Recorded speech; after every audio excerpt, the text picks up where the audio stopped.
मतदाता जागरूक रथ को हरी झंडी दिखाकर डीएम ने किया रवाना।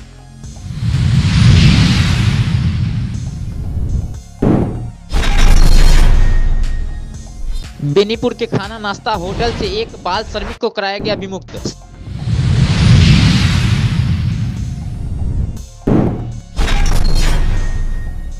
विश्वविद्यालय थाना पुलिस ने लड़की अपहरण के मामले में एक अभियुक्त को किया गिरफ्तार, कागजी कार्रवाई कर भेजा न्यायिक हिरासत में।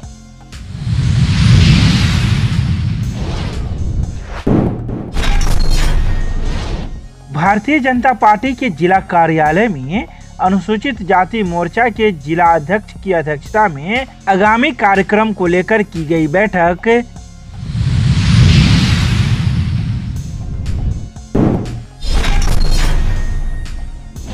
दरभंगा के जिलाधिकारी के कार्यालय कक्ष में जिला गंगा समिति की हुई मासिक बैठक।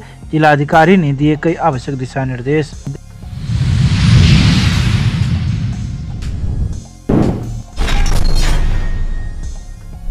सदर प्रखंड के रानीपुर पंचायत में 60 दिवसीय निःशुल्क सिलाई प्रशिक्षण शिविर का हुआ शुभारंभ।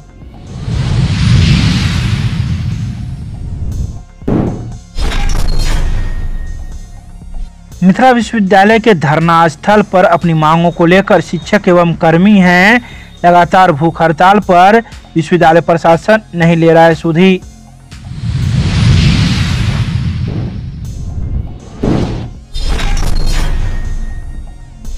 दरभंगा के एमएलएस महाविद्यालय परिसर में आयोजित होने वाले 51वें मिथिला विभूति पर्व की तैयारी अंतिम चरण में।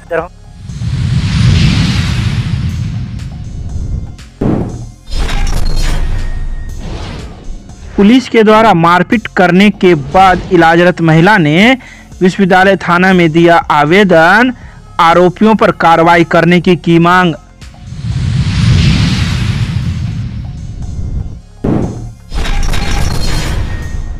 दरभंगा समाहरणालय परिसर अवस्थित बाबा साहेब डॉक्टर भीमराव अंबेडकर सभागार के समीप जिला निर्वाचन पदाधिकारी सह जिलाधिकारी दरभंगा राजीव रोशन के द्वारा मतदाता जागरूक रथ को हरी झंडी दिखाकर रवाना किया गया। उल्लेखनीय है कि भारत निर्वाचन आयोग नई दिल्ली एवं निर्वाचन विभाग बिहार पटना के द्वारा निर्धारित कार्यक्रमानुसार अर्हता तिथि 1 जनवरी 2024 के आधार पर निर्वाचन सूची का विशेष संक्षिप्त पुनरीक्षण 2024 के क्रम में 27 अक्टूबर को निर्वाचन सूची का प्रारूप प्रकाशन किया जा चुका है तथा प्रारूप प्रकाशन की अवधि 9 दिसंबर तक दावा आपत्ति प्राप्त की जाएगी।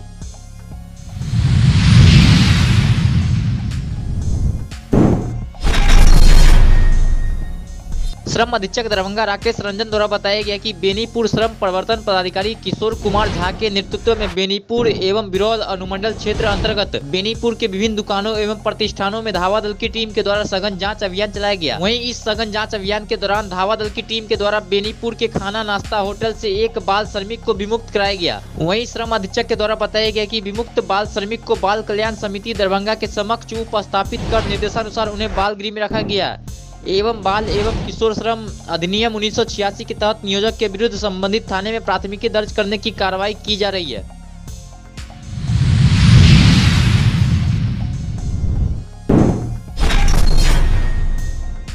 विश्वविद्यालय थाने में दर्ज मामला कांड संख्या 469/2022 जो अपहरण का मामला दर्ज था। इस मामले में विश्वविद्यालय थाना पुलिस ने एक अभियुक्त को गिरफ्तार किया है।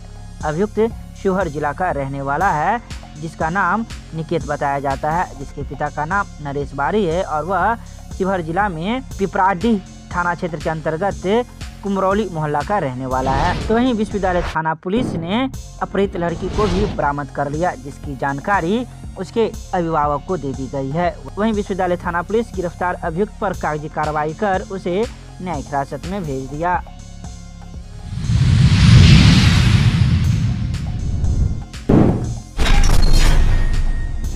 शुक्रवार को मब्बी पर स्थित भारतीय जनता पार्टी के जिला कार्यालय में अनुसूचित जाति मोर्चा के जिला अध्यक्ष विनय पासवान की अध्यक्षता में आगामी कार्यक्रम को लेकर बैठक की गई।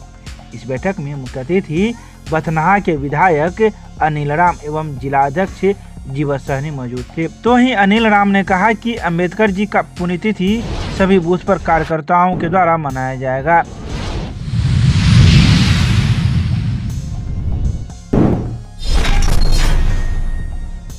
दरभंगा जिलाधिकारी के कार्यालय कक्ष में जिलाधिकारी राजीव रोशन की अध्यक्षता में जिला गंगा समिति की मासिक बैठक आयोजित की गई। बैठक में राष्ट्रीय हरित न्यायाधिकरण द्वारा गंगा एवं सहायक नदियों के प्रदूषण नियंत्रण एवं रोकथाम हेतु पारित आदेश के अनुपालन की बिंदुवार समीक्षा की गई एवं संबंधित पदाधिकारियों को न्यायाधिकरण के आदेश के 100% अनुपालन करने का भी निर्देश जिलाधिकारी के द्वारा दिया गया।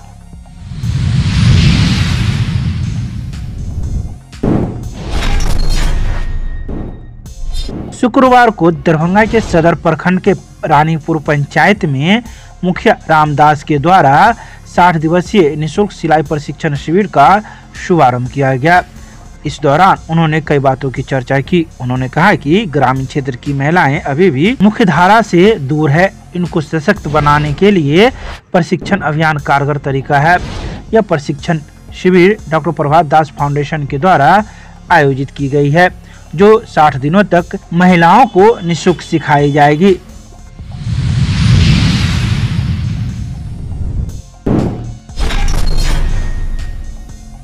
मिथिला विश्वविद्यालय के धरना स्थल पर राम लखन सिंह राम स्वरूप मंडल स्नातक महाविद्यालय शिवाजीनगर समस्तीपुर के एक शिक्षक एवं एक कर्मी के द्वारा तीसरे दिन भी लगातार भूख हड़ताल जारी है। तो वहीं दरभंगा के ही मिथिला महिला महाविद्यालय के एक शिक्षक भी इस भूख हड़ताल में अपनी मांगों को लेकर शामिल हो गए हैं। इन लोगों का कहना है कि हम लोगों का आज तीसरा दिन है, विश्वविद्यालय प्रशासन हम लोगों की कोई सुध ही नहीं ले रहा है, जिस वजह से अब हम लोगों की जीने मरने पर स्थिति बन गई है। परिवार के लोग तो भूखे मर ही रहे हैं, लेकिन हम लोग भी अब मरने के कगार पर हैं, क्योंकि विश्वविद्यालय प्रशासन हम लोग की कोई सुध ही नहीं ले रहा है। समस्तीपुर से यहाँ आए हैं और मिथिला यूनिवर्सिटी के धरना स्थल पर उपस्थित हैं और हम लोगों का मांग यही है कि विगत 30-40 साल से हम लोग गण सेवा स्थापना का से कार्यरत कर रहे हैं और अकारण हम लोगों को हटा दिया गया, जो हमारे साथ नाजायज किया है। अतः उस गण से न्याय प्राप्त करने के लिए तो हम लोगों से यहाँ विश्वविद्यालय प्रांगण में उपस्थित हुए हैं।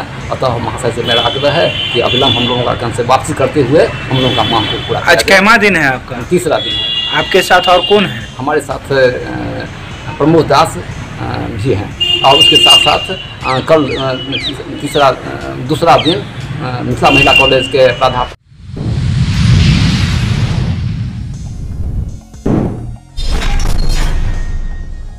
दरभंगा के एमएलएसएम महाविद्यालय परिसर में 51वें मिथिला विभूति पर्व की तैयारी अंतिम चरण में चल रही है। बता दें कि एमएलएसएम महाविद्यालय में 25, 26 एवं 27 नवंबर को विद्यापति सेवा संस्थान के द्वारा मिथिला विभूति पर्व समारोह का आयोजन किया जाएगा। हम सब नहीं लो सकलों मिथिला विभूति पर्व अही कैंपस में एक वर्ष केवल लास्ट ईयर नहीं भेले, अन्यथा अही कैंपस में होइत रहले हैं। समारोह पूर्वक समारोह मिथिला विभूति पर्व 51वां भ रहले हैं। देश के सब नेता के हमरा लोकनि आमंत्रण केने छियन। एहि मिथिला के सब एमएलए एमपी के केने छियन, सब कवि के केने छियन, कलाकार के सौंसे केने छियन, साहित्यकार के केने छियन।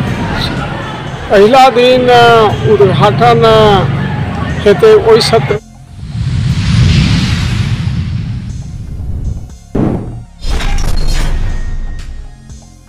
शुक्रवार को विश्वविद्यालय थाना में एक महिला ने अपने पर हुए पुलिस के द्वारा मारपीट एवं पति के द्वारा अत्याचार को लेकर विश्वविद्यालय थाने में आवेदन दिया है। उन्होंने कहा कि 29 अक्टूबर को मधेपुर पुलिस के द्वारा मेरे साथ मारपीट की गई, जिसके बाद मैं बुरी रूप से जख्मी हो गई और मुझे डीएमसीएच में भर्ती होना पड़ा। आज मैं किसी भी तरह से चल फिर रही हूं और मैं थाने में आवेदन देने आई हूं। 29 अक्टूबर को रात्रि 10:30 बजे अचानक मेरे घर पे 2 गाड़ी पुलिस आई और छापामारी की, जिसमें बहुत ही बुरी तरीके से मेरी मम्मी को भी और हमको भी बहुत ही गंदे तरीके से मारा, बहुत ही गंदी तरीके से। किसने मारा था? सर, मधेपुर थाना के शालिनी कुमारी, अमित कुमार चौरसिया, ये दोनों थे, जो कि पैर से डंटा से मार मार के मेरे प्राइवेट पार्ट में भी उन्होंने मारा, जिससे किसके कहने पर? सर वो मेरे पति के कहने पर। क्या नाम हुआ पति का? जितेंद्र मंडल। कहाँ घर हुआ? सर भेजा झंझारपुर। जी जी जी। तो फिर उसके बाद यहाँ क्या हुआ? सर तो फिर वो लोग इतना बहुत ही बुरी तरीके से मारे, मेरे प्राइवेट पार्ट में भी मारे, जिससे कि मेरा प्रेगनेंसी भी था 2 महीने का, वो प्रेगनेंसी भी मेरा खत्म हो गया, जो कि DMC के रिपोर्ट में